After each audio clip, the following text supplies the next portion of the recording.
So good afternoon, everyone. Welcome to the first NITheCS Colloquium of 2022.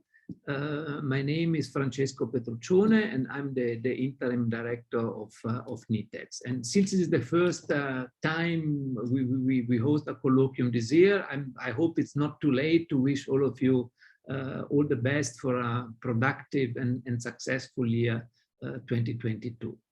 So this afternoon, we are very happy to have with us Dr. Samuel Egieyeh. I hope I pronounced it correctly, or at least you got it. Good approximation. Samuel has a very interesting career, because he started his academic career with a master's degree in pharmacy, which was then followed by a PhD in bioinformatics. But at the same time, he also received postgraduate training in clinical research and drug development from the University of Basel in Switzerland. Yeah? And at the moment, he's a senior lecturer at the University of the Western Cape in the Department of Pharmacology and Clinical Pharmacy. Yeah? And today, you see the title of his talk. He will share with us some of his wisdom on bioinformatics, Chem Informatics, and data analytic strategies for drug discoveries. Yeah? And in times of COVID, we are all very much interested in this topic. Yeah, so Samuel, okay, sorry, it's the first colloquium, I forgot the routine. Yeah? I need to encourage all the participants to please make use of the Q&A facility to ask questions, and Professor Ilya Sinaisky, who you see also at the top in the panelist, will assist Samuel in monitoring the Q&A facility and then provide Samuel with the questions after his talk. Yeah. So Samuel, please, you're welcome to start your presentation. Thank you very much. Okay. Just confirm that you can hear me. Yes. Yes, we can hear you clearly, and we can see very nicely your slides. Yeah. Oh, okay. Beautiful. All right. So good afternoon, everyone. I want to appreciate the organizers for inviting me.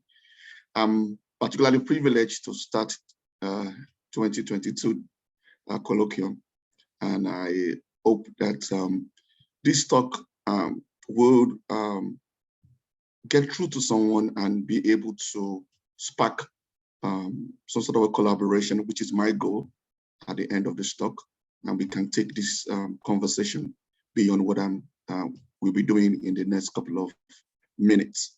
So as introduced, I'll be speaking about bioinformatics, chemoinformatics, and data analytics strategies for drug discovery. Just get the slide moving. So in terms of outline, because I believe this is a mixed audience, I'm going to just do some basic introduction to diseases, basic introduction to pharmacology, then the drug discovery process, the popular drug discovery pipeline. I will just talk about that. Then kind of talk about the status of drug discovery and development, with particular emphasis or reference to Africa. Challenges in the drug discovery and development processes, and of course the informatics and analytics advances that have come into the space of drug discovery. So I'm talking about three major things. So I'll look at case studies related to bioinformatics, chemoinformatics, and data analytics, and then conclude the conversation. So let me start by defining disease. If you are used to this, apologies, but let me just get this out of the way so we are on the same page. So a disease is from the word, if you look at that word, ease means rest. Disease, of course, means that there's something there's something wrong with your ease. I believe that's where the root word for disease comes from. And basically, it means there's a destruction in physiological or the anatomical order within the body. Something has gone wrong and is causing some sort of a symptom or a specific phenotype that you can feel, you can see, you can detect in some way. Of course, for example, if you have a cough, that's a very uncomfortable situation, and there's something has happened within your physiological or at the anatomical level or physiological level to cause that particular condition. So moving to pharmacology, which as a pharmacist, our focus is to use drugs or medicine to modulate this biological system, physiological system, in order to bring about an effect. And two basic areas in pharmacology, what we call the pharmacokinetics, which basically looks at the medicine or the drug that you take. How does your body actually handle that particular medicine in terms of how does the drug get into your body, in terms of absorption, how is it handled in terms of distribution to the various parts of your body, how is it metabolized in terms of being changed into a form where it can be easily get rid of from the body, and of course the process of excretion. So there's a whole lot of dynamics going on here and a lot of modeling and calculations around here. The second part of pharmacology is the pharmacodynamics, which actually now looks at the interaction of that particular entity, medicine entity, with your body to bring about a particular effect that you see. Now, in this sketch, what I try to show here is that the normal body, for example, let's just keep it simple. You have a natural chemical that is within the body that is designed to interact with a particular receptor to bring about an activity or to stimulate or to within a particular signaling pathway, and bring about a particular phenotype at the end.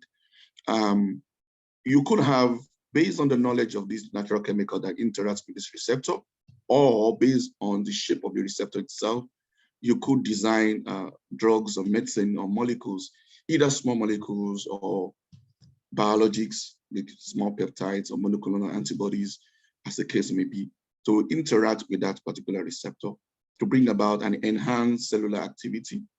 In this case, so in that case, we say it's an agnostic effect. It's enhancing the initial effect that you have naturally here.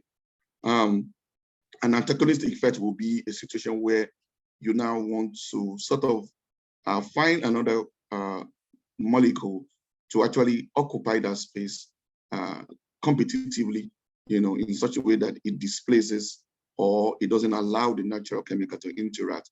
And that way you stop the natural cellular activity that used to happen. And that becomes very relevant if you talk about cancers and the rest of them, where you want to actually stop the process of cell division, and you can actually try to see if you can block that particular receptor, having identified the receptor that is involved in that particular process. Okay, cool. I think that should be fine. So in terms of drug discovery process, I'm limiting myself to the preclinical part of it, which is what we do. These are, I believe, are the major areas in terms of the process. It might not follow this particular order. You'd start with the target identification. What will your drug affect? What do you want your drug to act on in order to bring about the modulation that you desire? Having identified that, and you know that that target is involved in that particular disease, so it suggests that you have an understanding of that particular disease.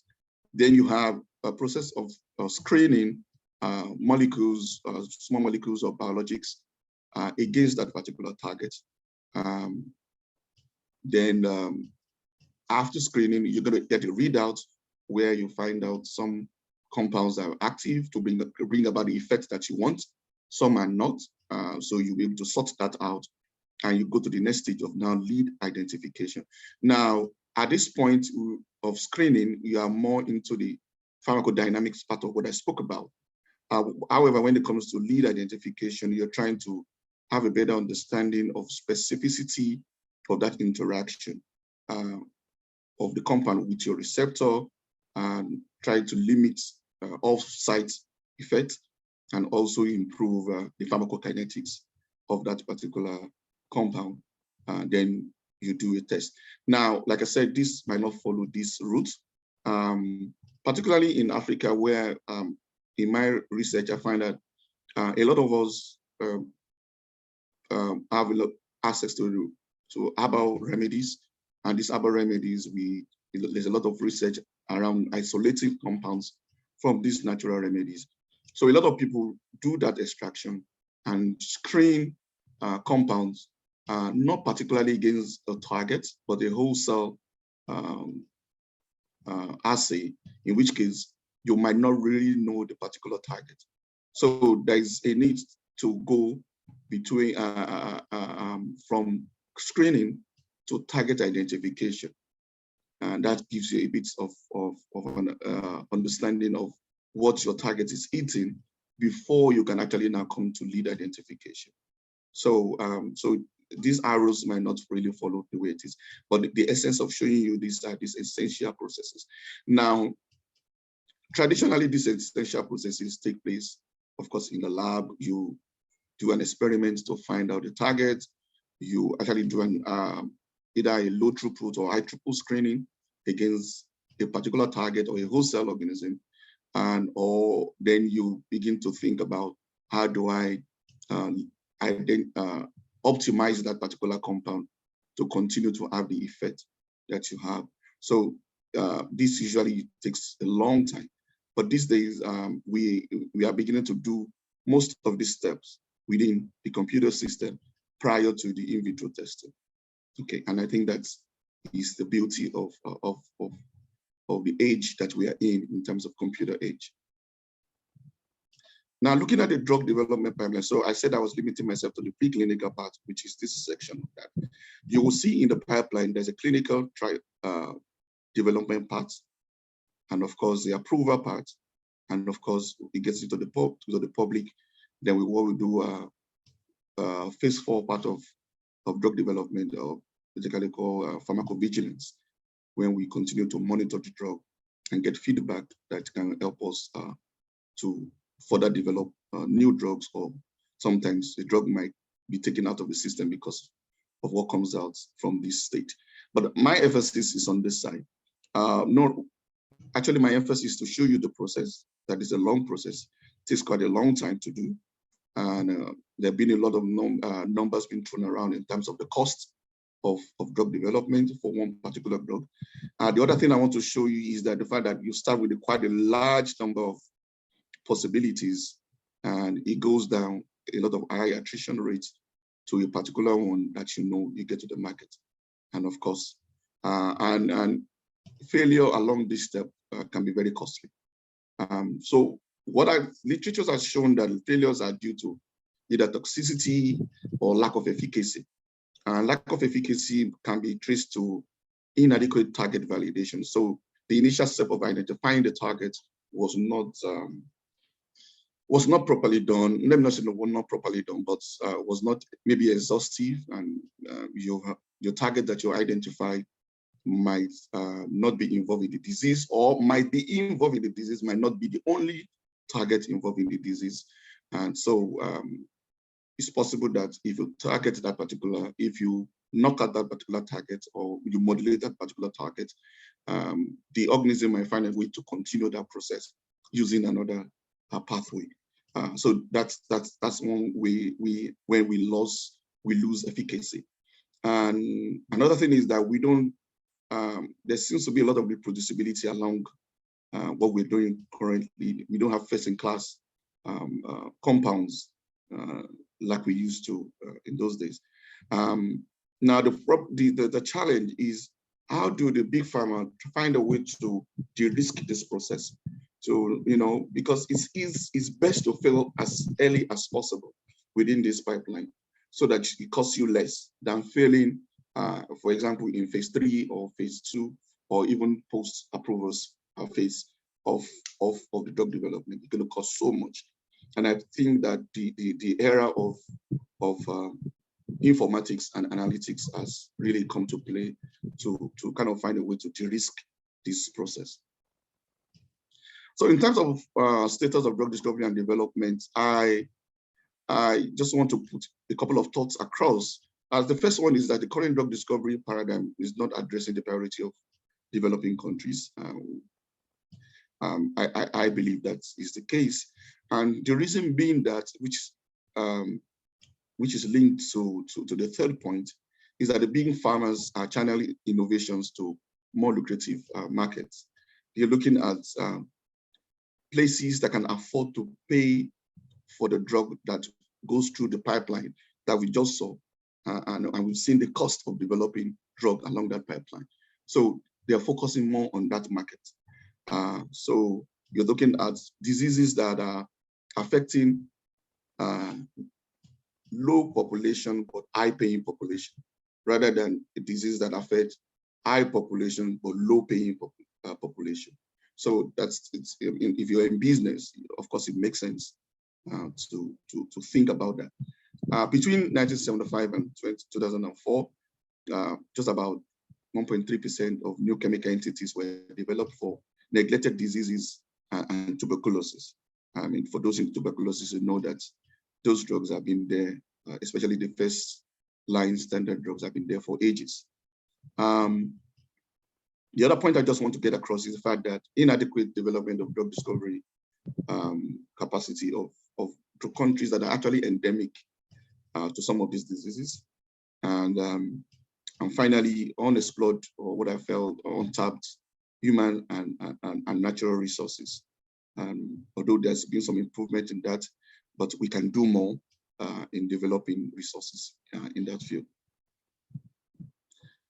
So some of the challenges in the process of drug discovery, and linked to what I showed earlier in terms of what causes the failure within that drug discovery pipeline, is I think the first one is the insufficient knowledge of the underlying pathophysiology of the disease we're dealing with. And that's, it takes a lot of basic research to get an understanding of what actually leads to some of the diseases we're dealing with. Neurological conditions, for example, Alzheimer's disease. There's been a whole lot of research around finding out what is actually sparking this particular neurodegeneration and within the brain. And of course, as time goes, we are finding new knowledge, and the more we know, the better we are able to identify targets, the better we are able to design compounds to modulate such targets. And that links to the second point, which is target identification is quite challenging. There's been quite a number of strategies. I'm not going to go into the strategies here in terms of knockouts, gene knockouts, gene knockings, and recently CRISPR-Cas processes have been also used to change the genome of organisms in order to have an understanding of the phenotypic effect of a particular gene, especially within a disease condition. Okay, so it's quite a daunting task to get an understanding and identify the right targets. Secondly, most high-throughput screening takes place within the pharmaceutical industry. A couple of months that I spent in Novartis in Basel, I was opportunity to see the robotic screening system that can screen, billions of compounds in a single assay. But of course, in terms of within the academic space, this is not so accessible. But be that as it may, there are places that acquire at least low throughput screening platforms that we screen quite a large number of compounds against a particular condition. Having screened compounds, the next thing is to make sense of the readouts that you get from the assay. Remember, you are looking for, I think one of the authors described it as a sweet spot, not a sweet spot, no. You're looking for that needle in a haystack, that particular compound that meets all the criteria that you want to be the right drug for that particular disease. So, and that's, of course, I believe that is where data analytics has begun to make significant impact. And aside that, because I said earlier that you want to fail as early as possible within the pipeline. It's becoming increasingly important to prioritize the readout from your assay before you move into the next step of the development. You want to be able to find out, I haven't screened these compounds, which one is most likely to succeed amongst this compound. You have a knowledge of those that have succeeded. You'll be able to characterize, the properties that is required to succeed, at least for a set of analogs or group of compounds.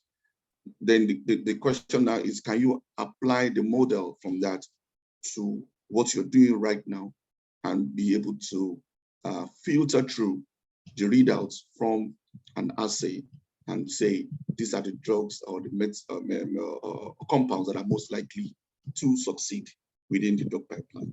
Okay, so these are the challenges, and these, I think, are the areas that bioinformatics, chem informatics, and data analytics has come in to improve the system.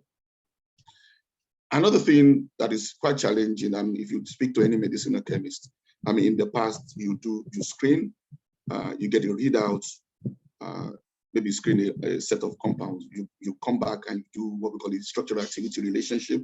You try to find out which part of the compound really is responsible for the observed activity. Having done that, if you get the activity right, then you move into testing for the absorption, the pharmacokinetic part of the pharmacology, where you want to now see, can this drug be really absorbed? Is it easily distributed into the body?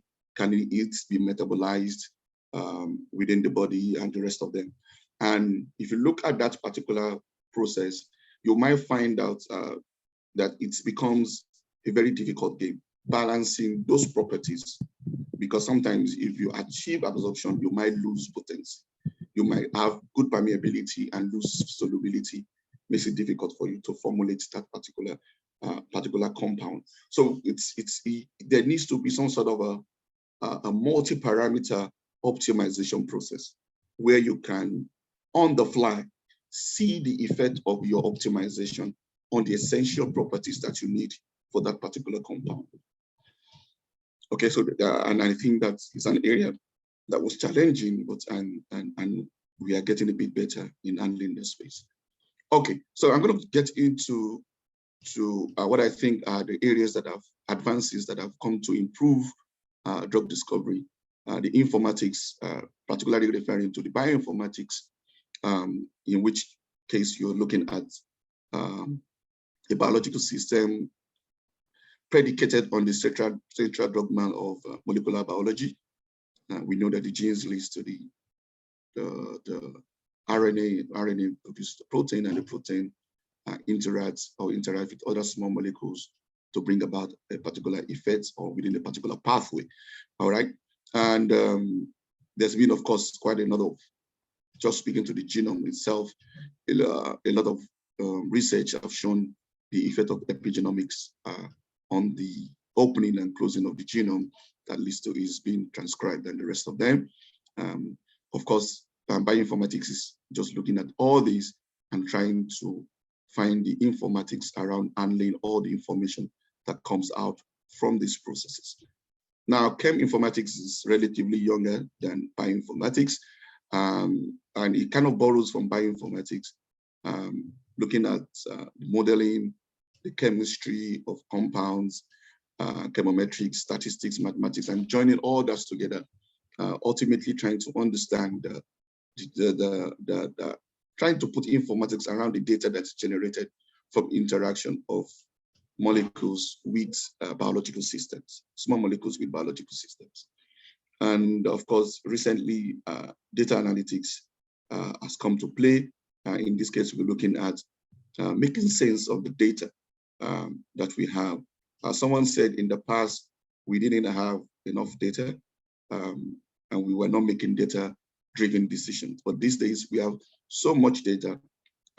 The challenge is now analyzing those data in order to make data-driven decisions. Okay, so, and that's where I believe data analytics has come into the space where you are generating large amounts of data in order to get some sort of a knowledge from those set of data. Okay, so I'm going to start with target identification. showed you these processes earlier, and I just want to talk about how those informatics and data analytics advances have affected what we do in this process. So in this case, we want to have an understanding, and one of the challenges I mentioned was that sometimes we don't have an understanding of the disease well enough for us to design the appropriate drug. So bioinformatics is playing a significant role in that, in understanding pathophysiology of diseases. A lot of databases have been curated. I give a couple of examples here, in which case there is a comprehensive and curation of human genes and the phenotypes from those particular genes. You can actually link that particular gene to a particular phenotype that you see in humans, and can be also linked to particular disorder that you see in human. And some of them are well validated with clinical data. So a search of this kind of data database can reveal genes that are related to particular disease. And if you are interested in drug discovery, that is your starting point. So once you have the gene, you want to begin to think about what does this gene code for, which protein does it code for, and where is this protein within the biological or metabolic pipeline or pathway within that particular disease.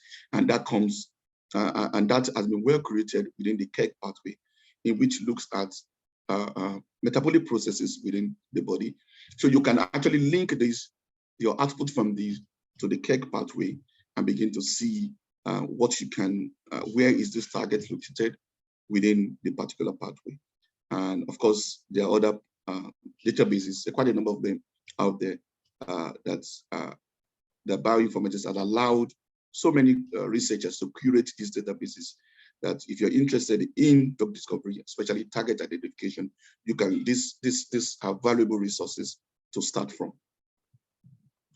So what I did was just to make an example here.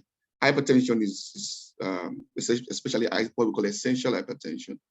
Sometimes find it difficult to actually pinpoint what is the cause of that particular hypertensive situation you see in a particular patient. So if you look at all the genes, for example, if you do get a master student to do a research and look at all the genes that have been curated related to hypertension, you can begin to look at each one of them, and the output from that search can be linked to the KEGG pathway, where you look at within the pathway of a particular physiological process where the gene or the protein for that particular gene is located, and how it affects in this case, the vasodilation or vasoconstriction of the particular blood vessel. And that you can use that to guide what you want to do. Okay. I found my wife used her phone here. The other thing is that bioinformatic resources are also available to identify druggable targets. So when I say druggable targets, I'm actually referring to targets or enzymes or proteins that can be easily modulated within this by a particular molecule. Small molecules, it might be biologicals, whatever the case may be. When I started out, one of the resource that was very, very useful for me, especially because I was interested in infectious diseases and neglected diseases, was the TDR, the target database. And they've done quite a lot of work on this, looking at the genome of most organisms, pathogens. And they've curated this, and they have a very good searchable, easily searchable platform where you can actually select a particular pathogen, and based on these features, filters, you can actually look at different targets that will come out from this particular search based on the one that satisfy the features that you want here. Therapeutic drug target database is another good one. This also has clinical evidences attached to some of the targets that have been curated within this particular database. An example using the therapeutic target database was I tried to look for target related to leishmaniasis. This is a neglected disease that is caused by the bite of the sandflies, and you can see the effect. It's quite a significant disease, but a lot is not being done in the space of looking for therapy for this particular disease. So when I did a search for this, and I found a particular target that has some sort of evidence in terms of clinical data, but what I found out was that the structure of that particular protein does not exist. And that, of course, brings me to another issue of now, we need to now model the structure of that particular protein.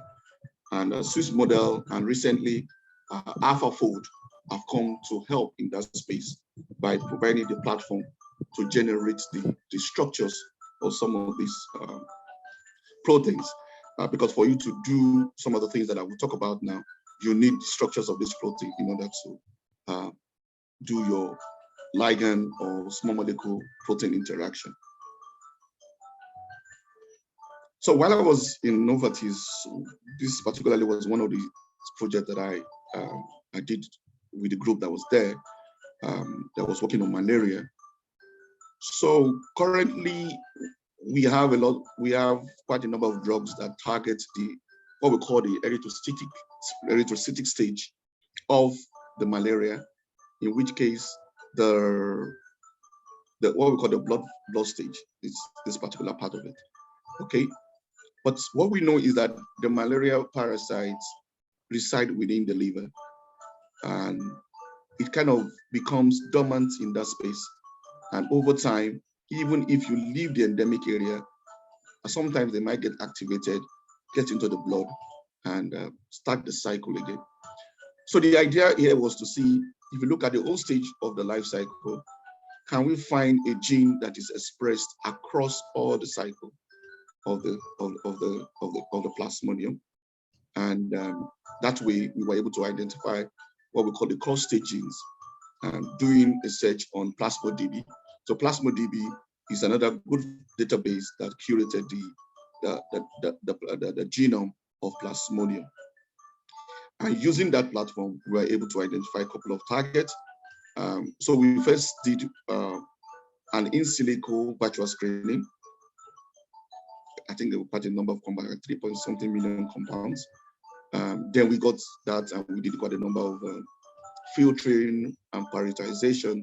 Eventually, we narrowed down to a couple of compounds, and we were able to test about 1,000 of those compounds, and about 13 of them were highly active from that particular project.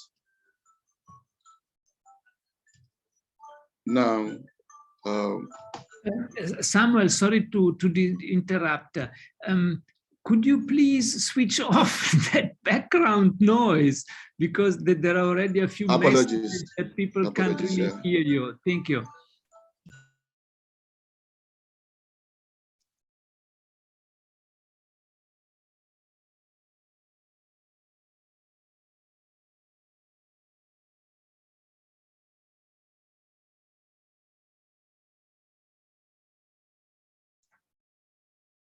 Okay, I'm sure we will be back in a few seconds. Just a second of patience, please.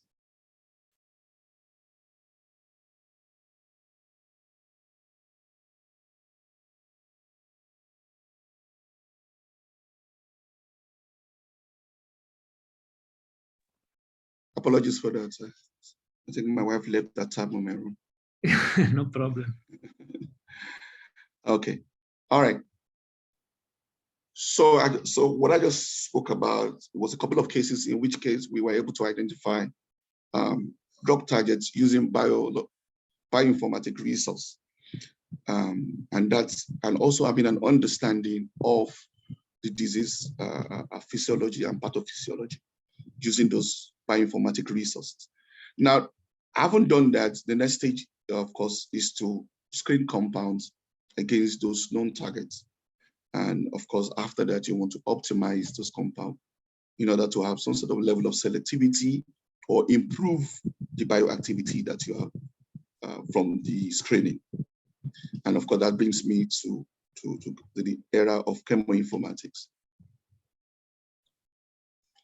So there are quite a number of chemoinformatics toolkits for drug discovery, ranging from databases to tools that have been designed, either Python-based, some of them are R-based, some of them are very good visual, have good graphical user interfaces that are used to execute some of the chemoinformatic processes. And I'm going to just talk about some of those processes in the next couple of slides. One of the things that you want to do, having established the target, is to do a virtual screen, in which case you want to be able to do this screening within the computer system, not before you even go into the in vitro or in vivo screening. And a case study was a recent study that we published, where we were able to screen a couple of compounds against what we call the spike protein of coronavirus, because we know how it interacts with the human ACE2 receptor. So we did a screening against that, and based on the screen, we were able to identify, we actually used known drugs as the compound set to screen against the spike protein. And we were quite able to identify quite a number of compounds. And when we actually tested the interaction of spike protein with this receptor in the presence and in the absence of some of those compounds, we saw a significant reduction in the interaction of the two proteins in the presence of some of the compounds that we tested. So that's one way to kind of get an idea of potential compound that might have activity to stop the interaction of these two proteins. Another thing that is also very important in chemoinformatics is actually getting an understanding of protein-protein interaction or protein-ligand interaction. Moving beyond just screening to actually have an understanding of the dynamics of that interaction. Okay, again, this is from the same paper, in which case we looked at the dynamics of that interaction between the spike protein and the human ACE2 receptor over time, using molecular dynamics, of course, and try to see the stability of that interaction in the presence and in the absence of a potential inhibitor of that interaction. Okay, so once again, we are able to show that that particular compound could actually disrupt the stability of the interaction between the spike protein and its human receptor. So when the COVID-19 broke out, well, of course, we expected a lot of mutations going to happen. And recently, quite a number of them has happened, from the wild type to the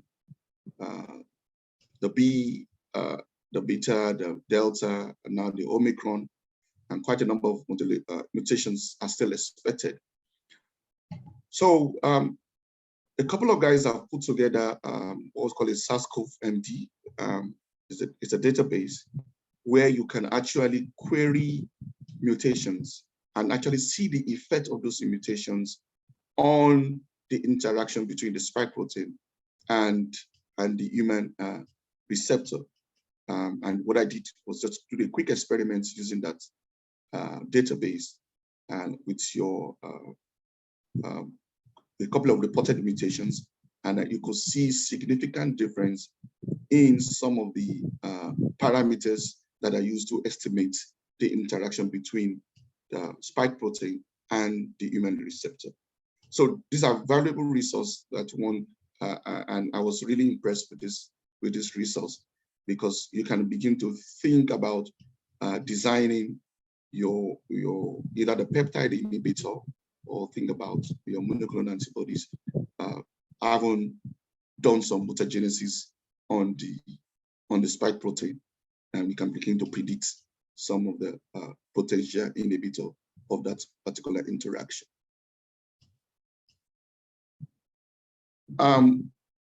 we've also delved into the area of material science and nanomedicine, working with a colleague of mine in UWC. So he has an NIH grant to develop nanomedicine for tuberculosis. So what's the angle around this particular one was to see if they could stimulate the macrophages in order for them to be active or be responsive to some of the Mycobacterium tuberculosis pathogen that are within, that kind of finds their way into those macrophages and kind of remain dormant within the system. So we wanted to stimulate a particular protein called dectin. So they designed nanoparticles against that.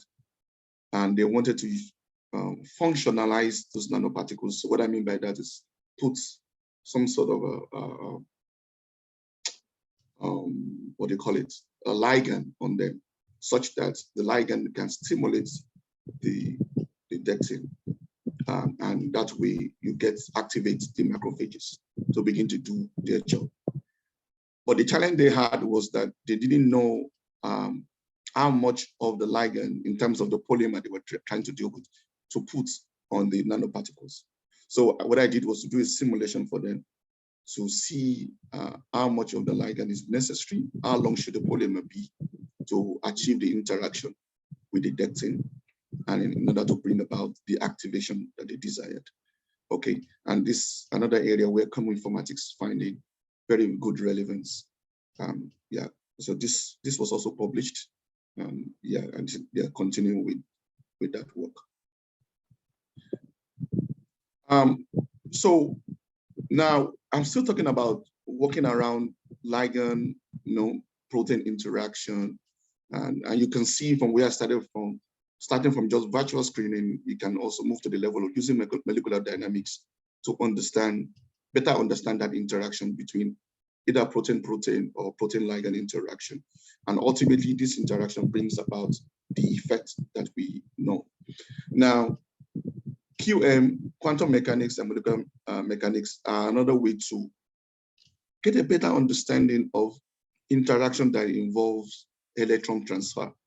And this is one area that is becoming very relevant, especially using quantum mechanics, that is able to go down to the level of electron clouds and tell us how these clouds actually help or affect the interaction of proteins or interaction of proteins and ligands. So in this particular study, I worked with a group in Johannesburg, and we were able to use this QM and MM strategies to find a couple of compounds that can inhibit this electron transport within this particular protein that is present in Plasmodium. So I think, I'm not sure this is published yet, but yeah, and they went ahead to test some of the compounds, and they found out that they have very good activity against the parasites. Okay, so I haven't done those screening. The next step is actually to now get the readout from the screening. Either you do the screening, just virtual screening, or you enhance your readout by doing molecular dynamics, or you use QMM to get better understanding. You might come up with quite a large number of compounds. Then you need to now make sense of the set of compounds. So what I call its characterization, selection, and optimization. So in my group, we have a workflow that we use to do this, where we take in the bioactive compounds, either from databases or from virtual screening, and of course, get it into the system using the computer readable format. Then we do some sort of characterization in terms of the physicochemical, pharmacokinetics properties of those compounds. And of course, based on those pharmacokinetic properties, we generate scoring functions to kind of score those compounds, to see compounds that adhere to specific limits for all the parameters that we have measured or characterized. With that scoring function, we are able to now prioritize a set of compounds that we know meets the criteria of good bioavailability, good bioactivity, but also meets the criteria of good pharmacokinetic properties that is desirable for a drug. Okay. However, sometimes we find ourselves in spaces where you have good activity, but these compounds just don't meet the pharmacokinetic parameters that is desirable. So, of course, that suggests that you need to do some sort of optimization. And that's, we've been working to develop, still in the early phase, platforms that we can, within the computer system, do some modulations on the compound and see the effect on the properties and see the effect on the scoring function. And that way we can iterate this process until we find a set of compound that meets the criteria that we have set out at the beginning for that particular hit or lead or a drug candidate at whatever stage that we find ourselves. Okay, so this basically is what we follow in order to get this process going.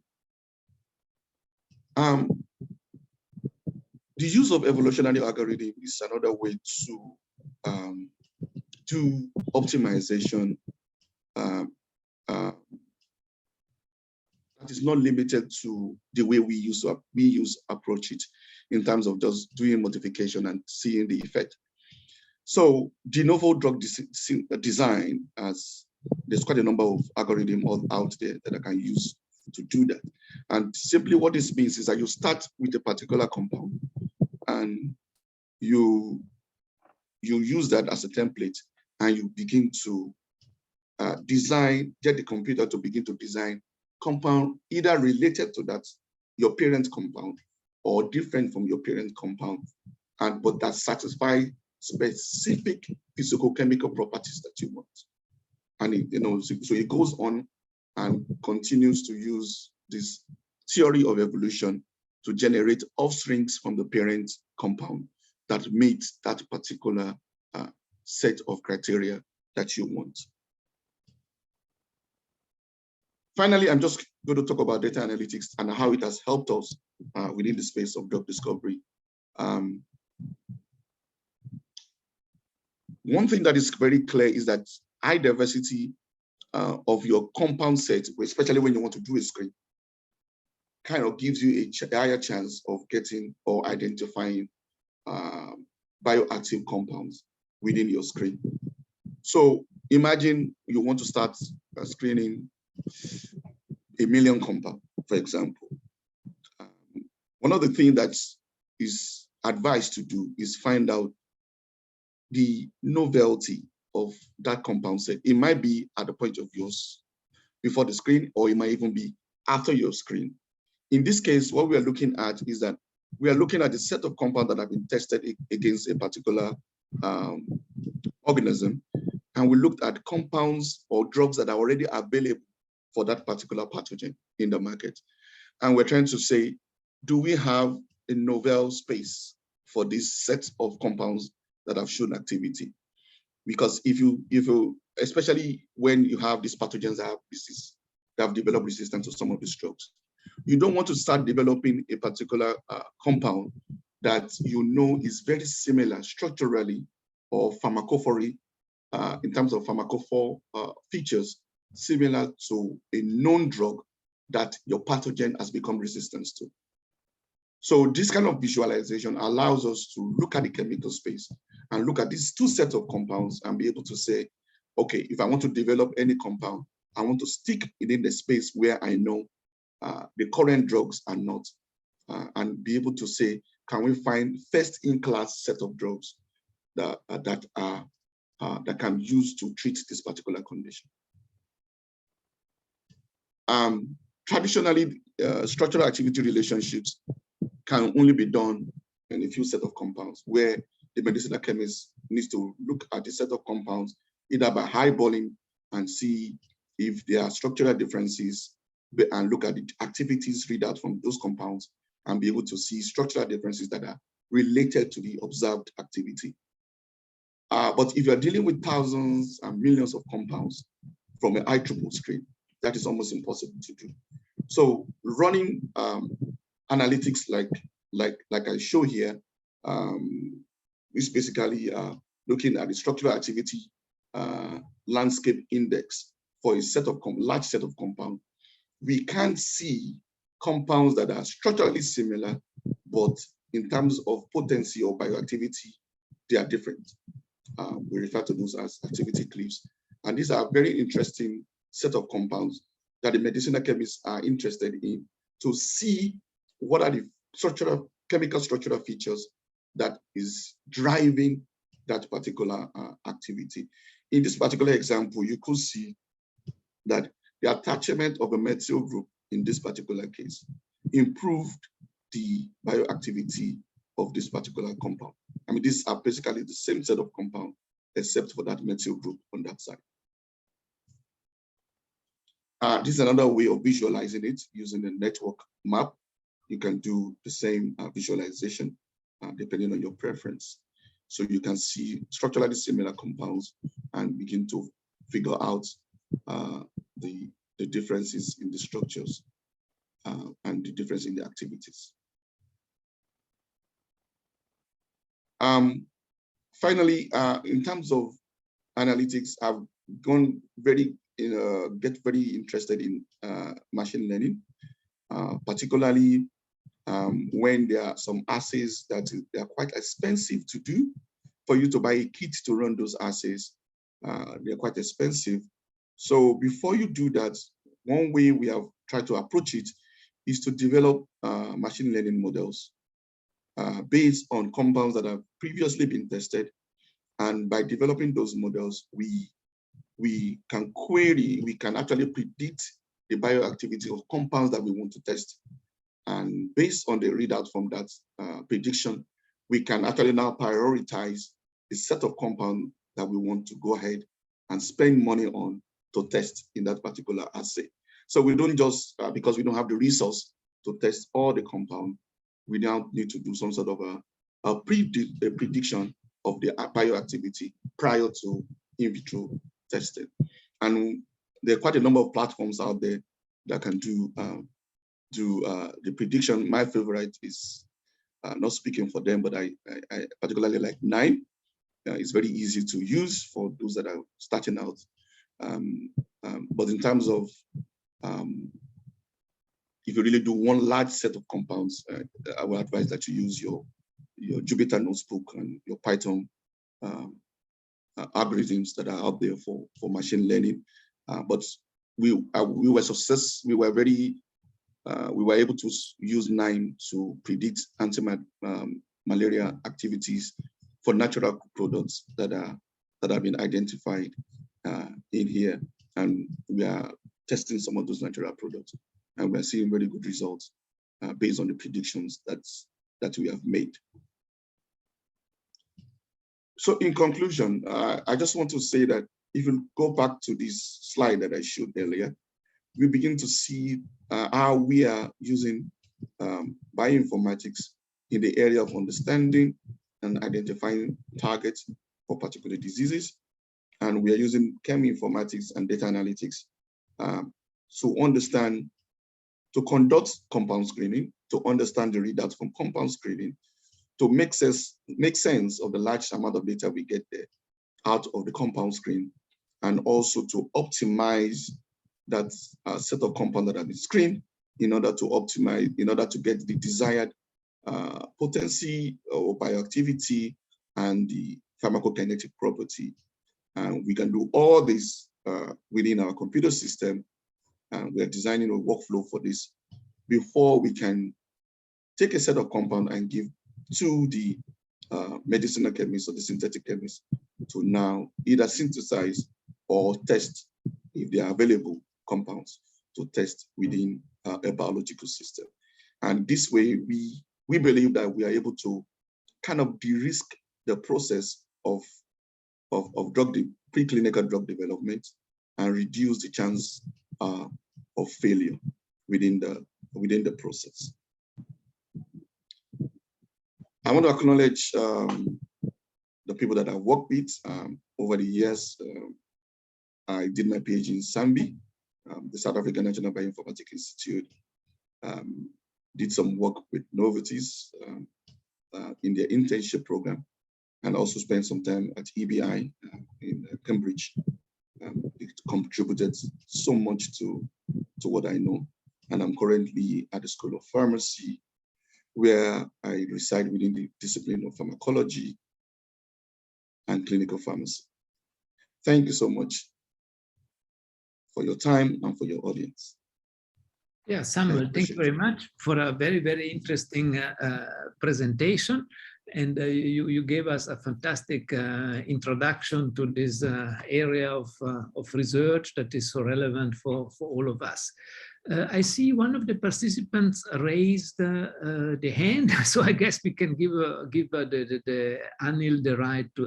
Ilya has already done it. Please, Anil, if you would like to go ahead with your question or your comment, you're most than welcome.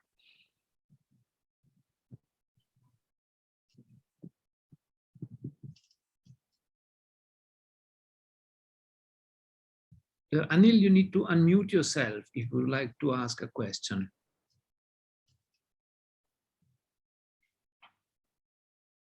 Okay, maybe Anil forgot the question. Other comments, please. You're welcome to raise your hand and we can immediately give you the right to talk. Here, there is another question. Please, Adeshina, you're welcome. Oh, thank you, Dr. Samuel, for a wonderful presentation, and thank you for all that I've learned from you in the past year. Please, I'd like to ask you about the machine learning approaches to predicting activity of certain compounds rather than going through the laboratory work for them. One can identify compounds that have been experimentally tested and use that to train a model. But one of the major challenges that I found is that for many of these compounds, you have a very wide variation in reported activity. For example, a compound like acarbose that has been established to have inhibition, a kind of activity against alpha glucosidase. In a set of data that I collected, we could see up to like 3 degrees, as in we have wide variation for reported activities, and this occurs in many compounds too, and this can be very challenging model because this can actually affect the accuracy. How can one overcome this kind of challenge in trying to develop a predictive model using machine learning approaches? Thank you, sir. Okay. You're quite right. That's the case. And not only that, some of the data that you look at, you will find that depending on who is doing the research, the reported activity for the same compound may vary a lot, like you have alluded to. And one of the things that we have done in the past is to first normalize the readout from those things. After we've established that the methodology for measuring the bioactivity is similar, is the same, so that's very key. If you establish that they're the same, then you need to now check the readouts from that and see if you can normalize that. Now, if that still gives you a very wide range, another thing is to now begin to think about, and this is my personal opinion, in terms of now bringing in the readout from virtual screening. What I mean by that is that you know a particular compound based on a particular in vitro assay gives a particular readout. If I do a virtual screening of the compound against that particular enzyme, can I get a better understanding of how it interacts with that enzyme? Is there a correlation between the activity that is reported and the virtual screening activity that I get? And can I get a fingerprint for that interaction of that compound with that enzyme? And from that fingerprint, recently we were able to show that including the interaction fingerprints of the compound with the enzyme, along with the reported activity, can help build a better model for predicting. In the case that the one that I did was predicting CYP enzyme inhibition, and it came out better than just using the readout from reported bioactivities. So your data processing basically is what needs to continually improve, and checking that the data is in a good form. And sometimes you might have to ditch some data if they just don't fit into that model. And you have to put that as part of the limitation of that model. And you also need to also have what we call an applicability domain for your model, to say that the model will only apply for a set of compounds that fit this particular criteria, either structurally or otherwise. That needs to be also put out there. Thank you. Okay, I think now Zoran can ask his question.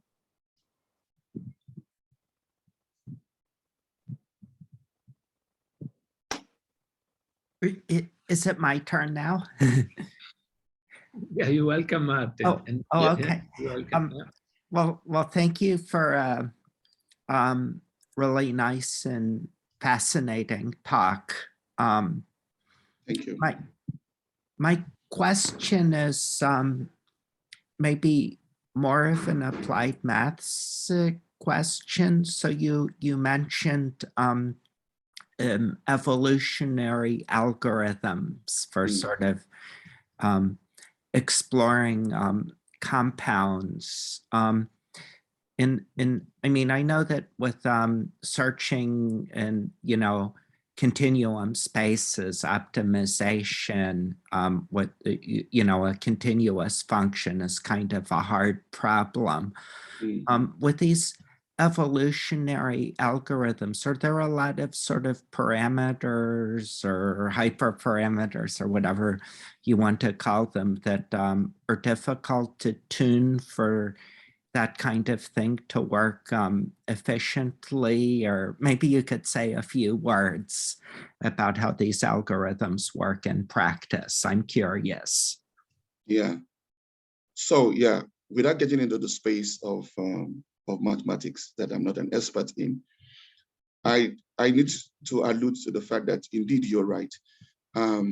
So for example, if I set out to say, I want to generate, let's say 2,000 offsprings from a particular template, appearance and everything, and I wanted to meet a set of criteria that I have defined. And based on what you've spoken about,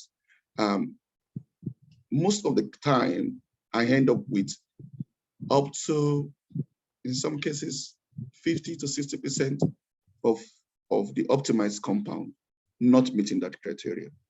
The wonderful thing about the software that I use is that it now generates a scoring for each of those compounds, and it is able to tell me that this set of compounds do not meet or meets the criteria to a particular degree.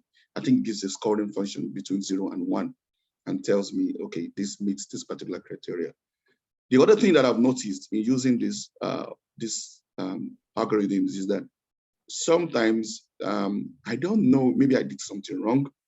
I might start the process and it goes on forever.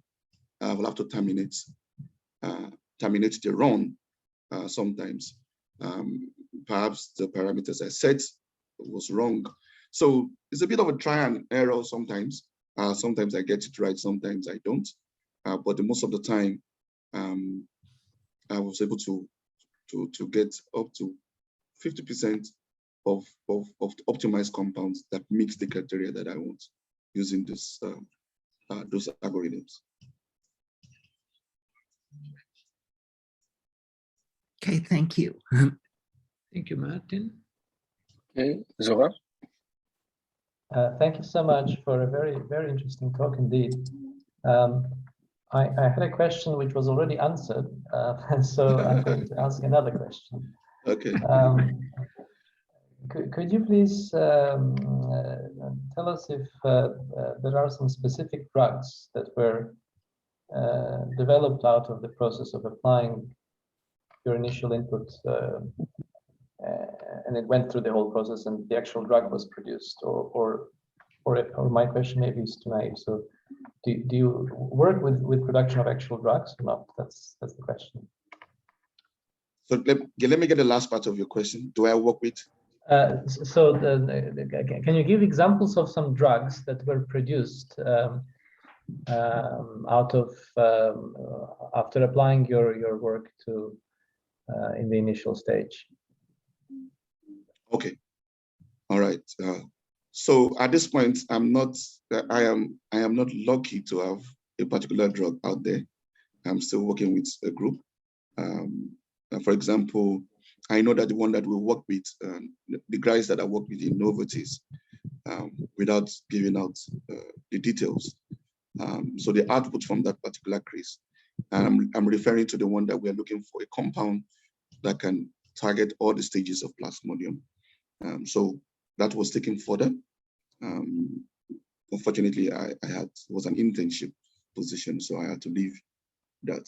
So I don't know how much of it went through, but needless to say, there's quite a number of drugs that have gone through these modern approaches, this modern approach that I mentioned, that are now out there.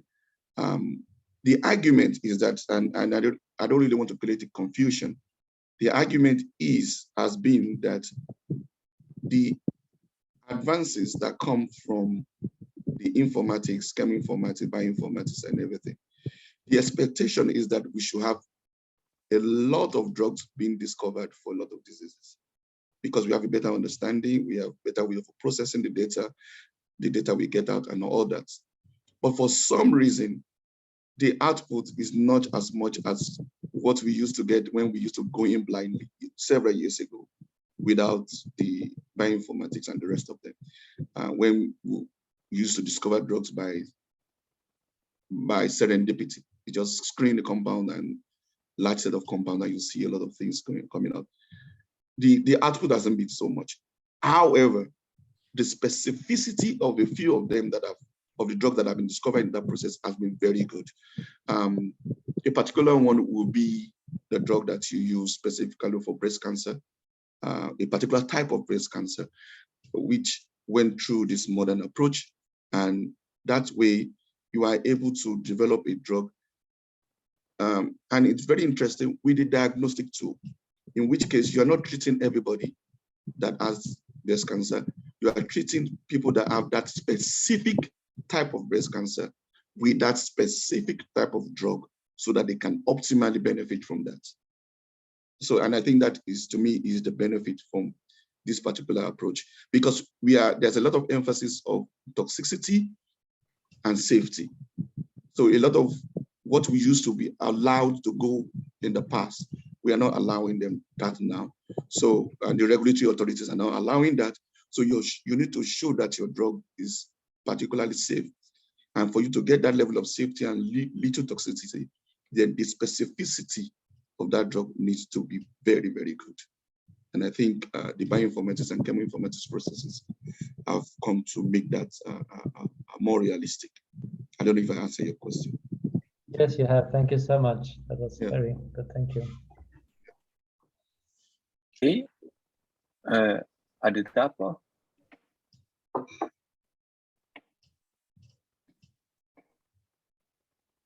Oh, thank you very much for the interesting presentation. You spoke about the difficulty in optimizing the ADME properties of an identified small molecule that would be suitable for a drug. So I was just thinking, isn't that an area that machine learning techniques can be useful to optimize such kind of properties, since there are already drugs that have been synthesized and we know the indices and properties that actually point to their efficacy. So I just want you to please share your opinion a bit about this, if you think that is correct, if I'm thinking correctly, that machine learning techniques can be used to optimize the ADME properties. Yeah, so yeah, I will agree with you, but we need to look at the perspective that you're talking about here.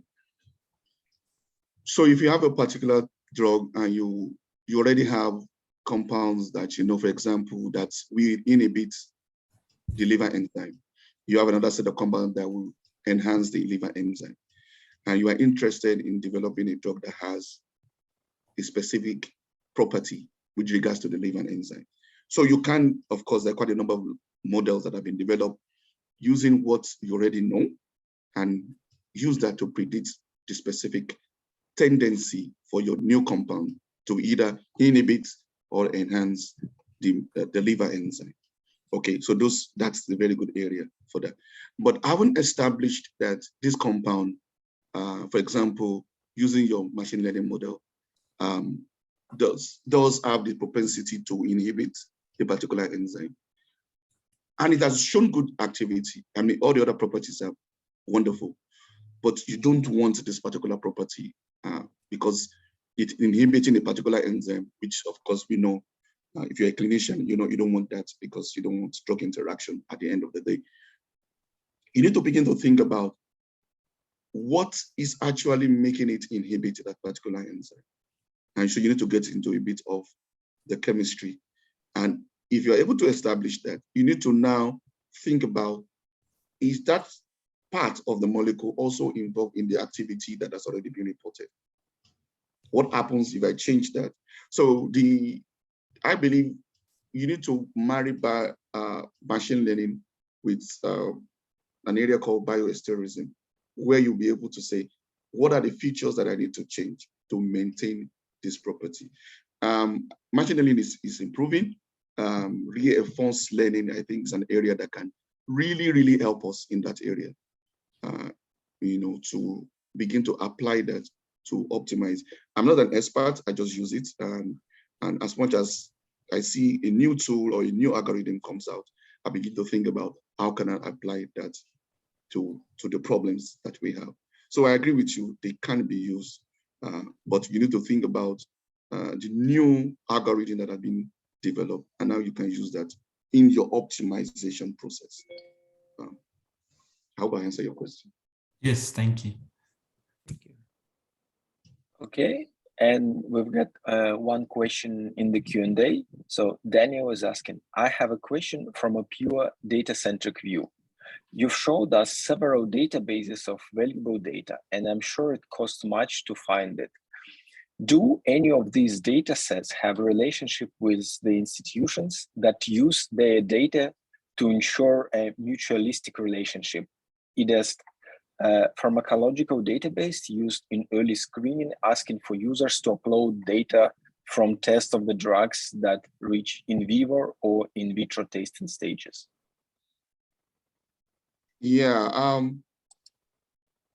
for neglected diseases, and I know for malaria, the pharmaceutical industry have been magnanimous to donate some of their compounds and data that they got from hydrogen screening. So you have quite a number of them. In the past, we used to have what we call pathogen box, malaria box. But for some reason, it was discontinued. I don't want to get into the space of that discussion.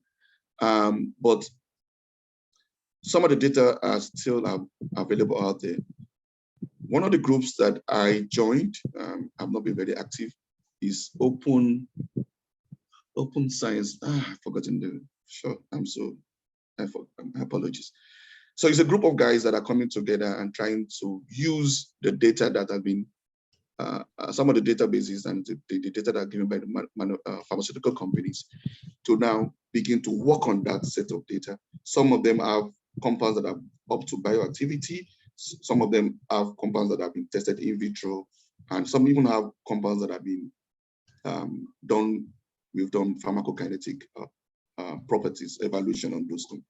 So we want to use, they are now looking at those set of data, and they sent out challenges to groups and ask people to begin to think about using different strategies to develop compounds from this starting point.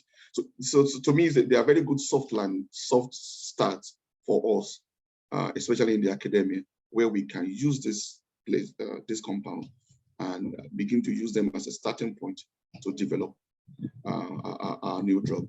But needless to say, these are preclinical developments. But at least if you get them to the point where we can say we have a clinical candidate, then we can begin to think about who do we partner with to develop that. Some of the databases I showed are free, they're well curated, of course linked to a quite a number of institutions, but I think NIH sponsored quite a number of these ventures, and the data are available for everybody to use. Okay, and Daniel replied in the chat that he's happy with your answer. Thank you very much.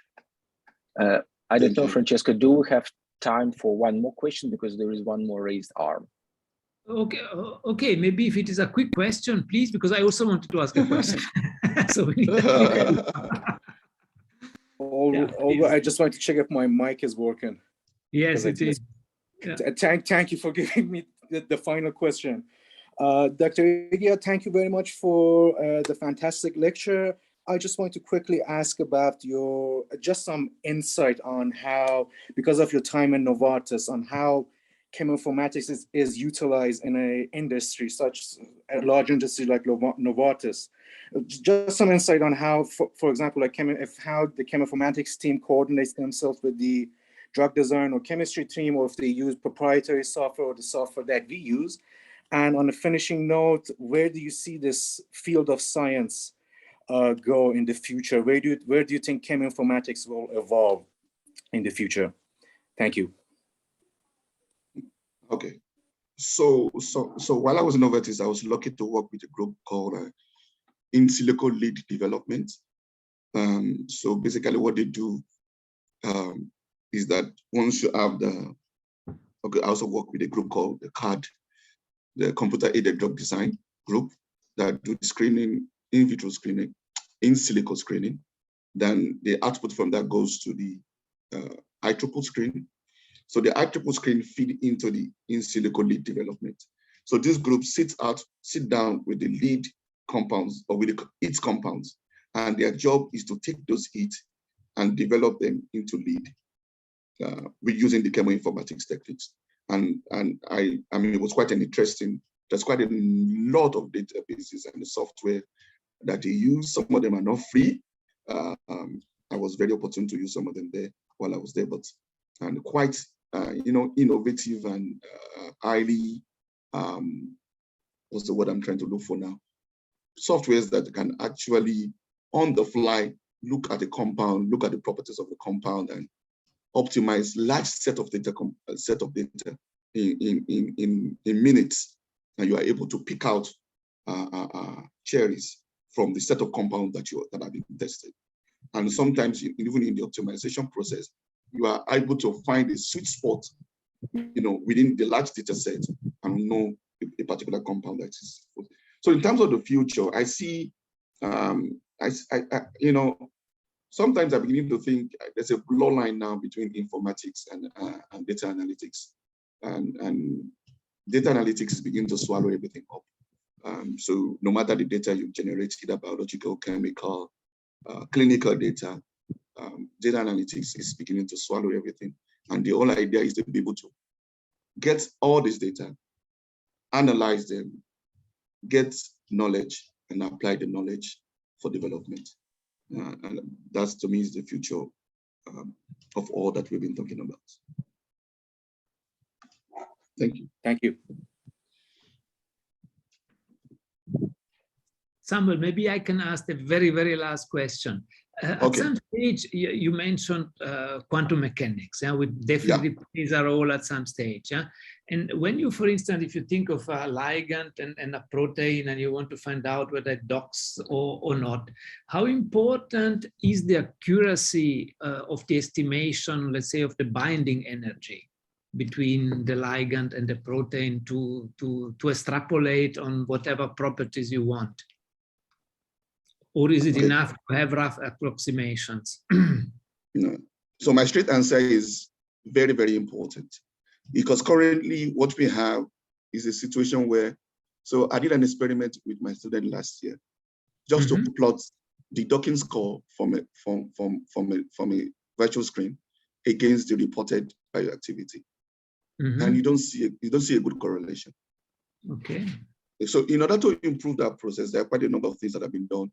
Molecular mechanics using quite a number of generalized bond approximation in order to put in the reality in terms of solvents, because most docking software dock in space.